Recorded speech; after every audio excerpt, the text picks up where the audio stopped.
one-stop shop for wrestling talk. We're talking champs v contenders, rookies v vets, and shoots v works. I am your host, the Triple Crown Champ.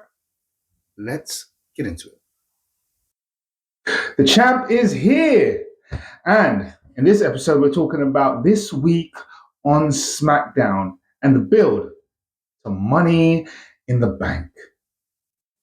Let's get into it, people.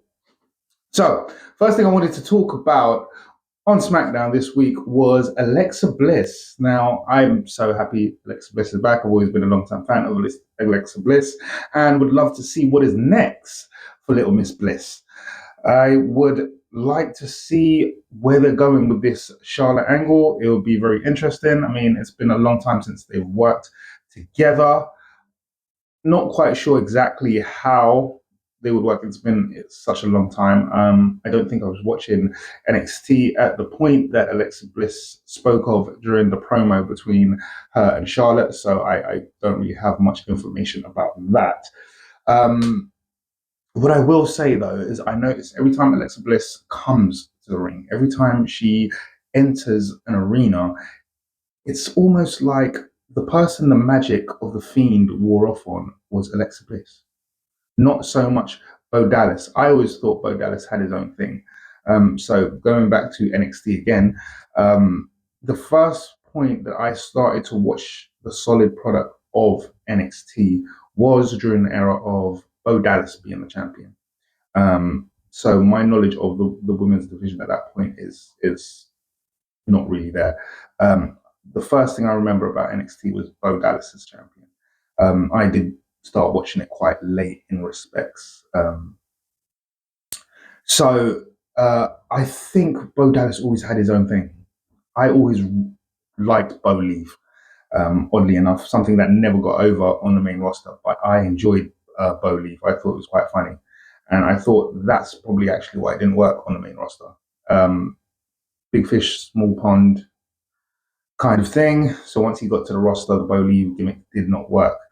Aside from that, I think, the magic of Bray Wyatt, the magic of The Fiend seemed to have wore off mostly on Alexa Bliss. When she came to the ring and she had the jacket that said Fiend Forever, it was a very touching moment. I think I actually got goosebumps a little bit.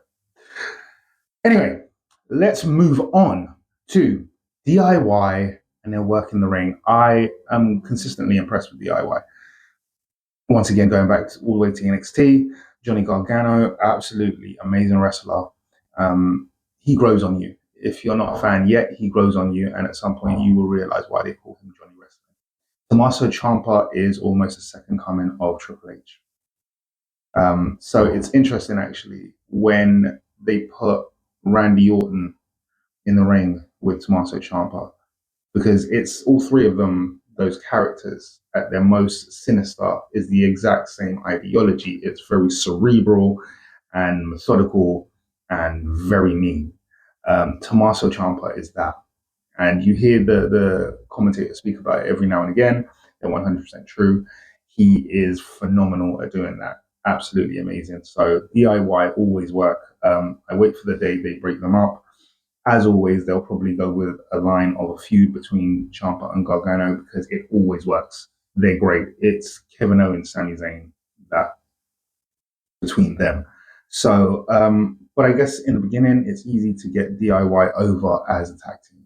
That's what they did in NXT as well. They kind of worked as a tag team and then they split up and then they went their separate ways and they both became fairly big stars on their own anyway. But I'll say the innovation of Gargano and Ciampa. I mean, even that move with the kick and the fairy tale ending. I remember, Project Ciampa, they call it. That is a really well thought out move. And I know they've been doing it for absolute years. And it's always blown my mind. That as well as Meet in the Middle. It's so simple, yet so brutal. I really enjoy that. DIY's work, they just keep evolving in the ring as far as I'm concerned.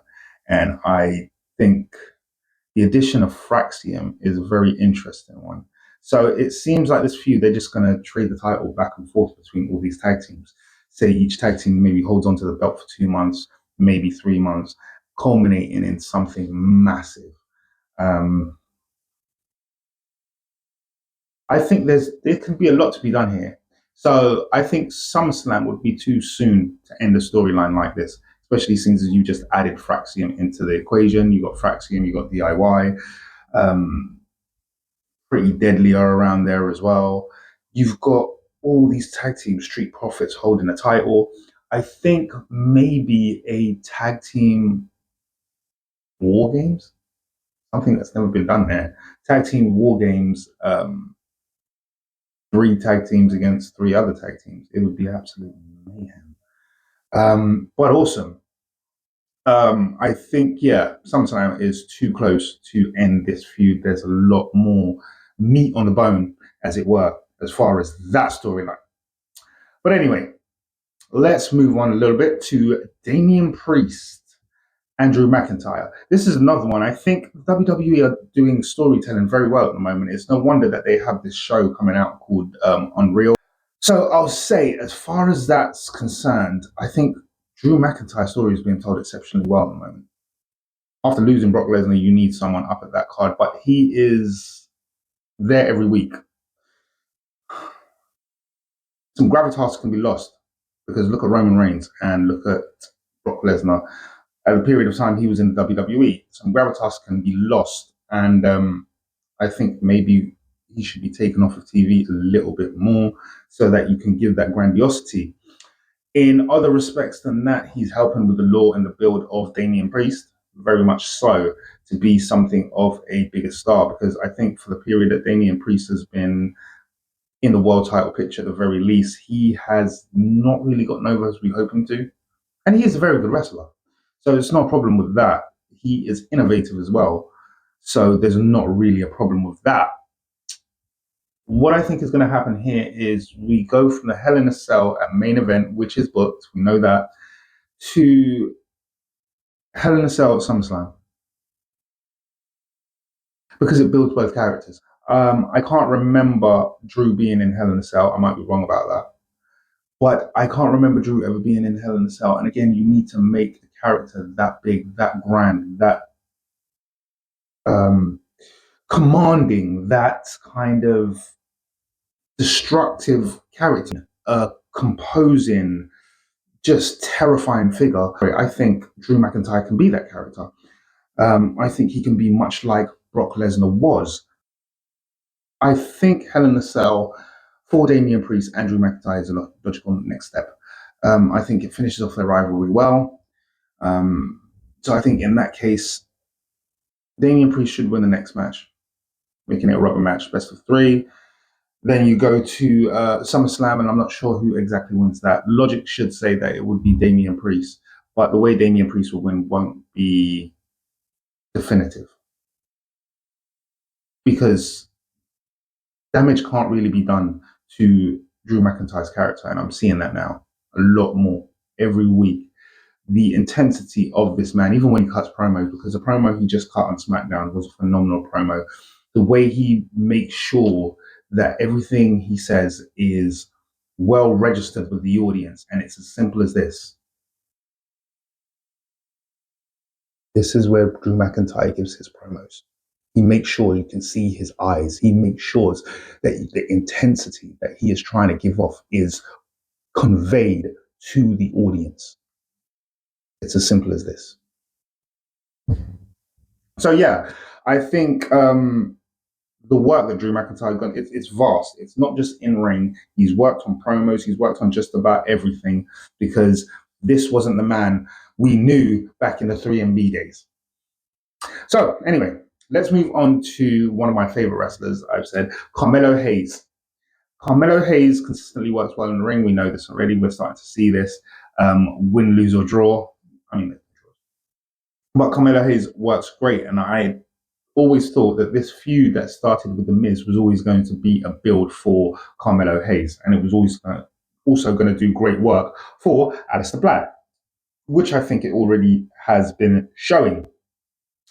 Um, so a few things, what works and what doesn't work. That chain is god awful. Please get rid of it. The Andre the Giant chain, no. You could have done the chain that Fabulous has with the face. It's still 3D. It could look like Andre the Giant's chain. It's small, it's sleek, kind of pendant, something nice. But no, I don't know who chose that. I don't know if that's WWE's idea of what a hip hop eccentric type of person would wear. It's like a wrestling Flavor Flav, you know? No, boy. Please, no. You could have done a lot better with that. That does not work. What does work, however, is mellow over everyone. I like that. That is a hell of an arrogant statement, and I think it could work. That is a moniker. That is something you could work for years to come. I don't know if he realized he stumbled on something great right there. I'll be honest with you. When I heard that statement, the way he said it, it kind of gave me MJF vibes. And if you keep up that kind of mentality as far as going forward, that will be MJF territory. So yeah, I like that. That was great. They proceeded to also have a great match, absolutely phenomenal match. And yeah, I can't wait to see what happens in the. I mean, I think they should probably go like 7 matches, like he did before. I think with like he did with Andrade, they should go 7 matches. They will have amazing matches. I think Mello and Alistair Black, just phenomenal. Besides that, I am so happy to see Alistair Black. I love Alistair Black and I love Mello, and I enjoy both their works so much so that I enjoy watching them work together. It's almost what I said in my last video about Finn Balor and AJ Styles. I just love both performers and I love to watch them work, and I love both of their styles, no matter how individually separate and so far apart those two styles are. Enjoy it so much. So I can't wait to see more of that. So we move on to the triple threat between Rey Fenix, Solo Sikoa, and Jimmy Uso. Now, the only thing I can say about this match is the brain just kept percolating with ideas. Solo to win the Money in the Bank and cash in on Jacob Fatu. That was one idea. There was also another idea that he could cash in on Jay Uso. Um, mm, that was less likely. However, if Jimmy had won the match, that would be an interesting story. If Jimmy was to cash in on Jay, endless possibilities there as far as storyline.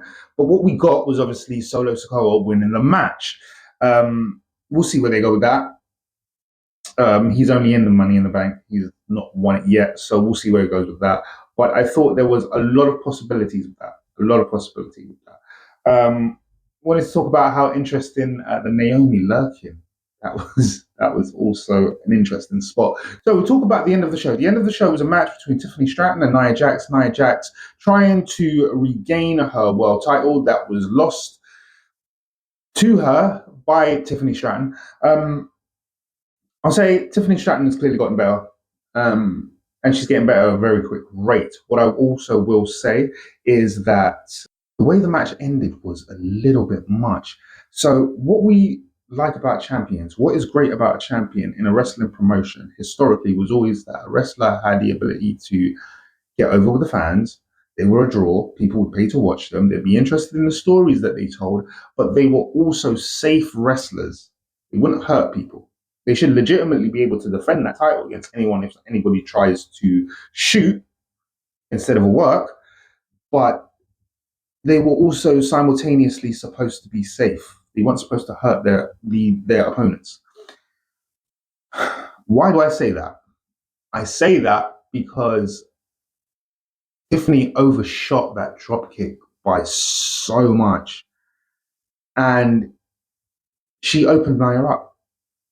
Now we know that this is something Nia has accidentally been guilty of herself, but if you've seen the Nia footage of when whatever happened to Becky, her nose, as I'm alluding to, you will notice that she connects with her wrist by accident. It was a complete accident. It wasn't that Nia was unsafe. Tiffany, however, That drop kick reminded me of the drop kick that was done on Dakota Kai. Apologies. The drop kick that was done on Dakota Kai by Zoe Stark. Now, it was pretty bad and concern instantly because you could see the blood, and I don't think it was her nose. I think it was the top of her head. But quite literally, when she connected with the drop kick, it sounded like a gun went off. I thought to myself instantly, I now wonder how long she's going to be holding that title for, because those are concerning things about a champion. That should never have happened. Maybe the WWE management will look past it, but the fact of the matter is that was completely unsafe. And she's been working for a while to become a better performer, so that's interesting. We'll see where that goes. But I thought that was poignant and that was very interesting. And only the future can tell us how that will turn out. If you like the content I'm uploading, please hit like, subscribe, share, hit the notification or let you know when I'm uploading next. And until then, I have been the Triple Crown Champ. The champ is no longer here. I'll see you next time.